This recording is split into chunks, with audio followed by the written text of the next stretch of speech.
আরে আমি আবু বকরের থেকে টিকিটের পাওয়ার তো নবীদেরটার বেশি, কিন্তু আপনিই তো বয়ান করেছেন হাসরের ময়দানটা ভয়ঙ্কর হবে, জমিনটা পুরা জমিন হবে হাসরের মাঠ, সূর্যটা নিচে চলে আসবে, সূর্যের গরম মাটির জমিন তামা হয়ে যাবে, ওদিকে জাহান্নামের চিৎকারের আওয়াজ, জাহান্নাম চিল্লায় বলবে হে মালিক বেনামাজি গুলো গুনাহগার গুলো আমার পেটের মধ্যে দাও, আমার পেটের মধ্যে ক্ষুধা। নবী আপনিই তো ভয়ঙ্কর হালাতের কথা বলছেন, জাহান্নামের চিৎকারে হাসরের ময়দানটা থরথর করে কেঁপে উঠবে। এমনকি আমার আল্লাহ রাগ হয়ে আওয়াজ দিবেন, লিমানিল মুলকুল ইয়াউম লিল্লাহিল ওয়াহিদিল কাহ্হার। এত কঠিন আওয়াজ হবে, হাসরের ময়দানটা থরথর করে কাঁপতে থাকবে। ও নবী আপনিই বয়ান করেছেন এত কঠিন হালাত, নারী আর পুরুষ সব উলঙ্গ দাঁড়াবে হাসরের মাঠে।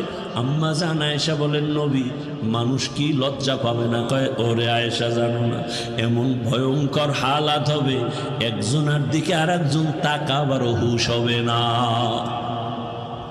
এমন কঠিন অবস্থায় আল্লাহর নবীরা পর্যন্ত কান্না শুরু করবেন।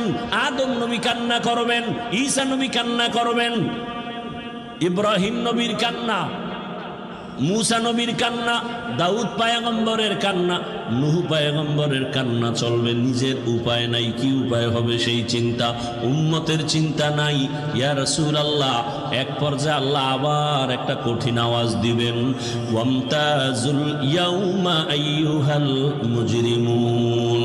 আল্লাহ একটা গায়বী আওয়াজ দিয়ে বলবেন, ও গুনাহগারেরা, ও বেনামাজিরা, ও বেপরদাওয়ালারা, যারা কোরআন হাদিস মানো নাই, আলেম ওলামা মানো নাই, নবী রাসূল মানো নাই, আজকে আমার নেককারদের থেকে তোরা আলাদা হইয়া যা, নেককারদের থেকে আলাদা হ, গুনাহগারেরা ভয়ে আলাদা হবে না।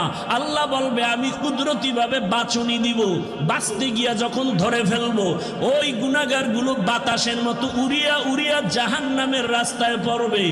আর আল্লাহ বলবেন, ও আমার নেকামলওয়ালা, ও পর্দাওয়ালা নামাজি, সূর্যের গরম মাথায় লাগাইস না, আরশে আজিমের নিচে গিয়ে অপেক্ষা কর, রহমতের নবীর সাথে তোমরা সব জান্নাতে যাইবা। আর যারা গুনাহগার বেনামাজি এদেরকে জাহান্নামের পথে দাঁড় করাইয়া আল্লাহ বলবে, ও ফেরেশতারা লাইনে দাঁড় করাও। আর আমি বাম হাত